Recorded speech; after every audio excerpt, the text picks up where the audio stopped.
So YoWIE is Young Women in Engineering. It's a wonderful program. It's free and really easy to sign up. You just apply for it online.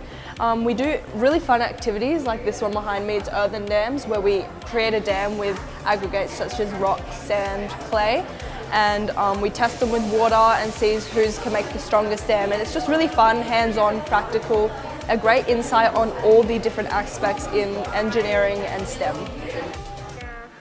Wait, can you make a foam and clay mixture? Foam and clay mixture.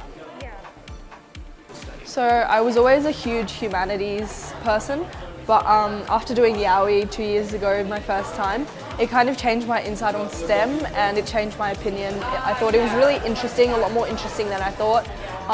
You can see it in my subjects. I'm in year 11 now and I chose STEM related subjects such as physics and chemistry, specialist maths, so yeah.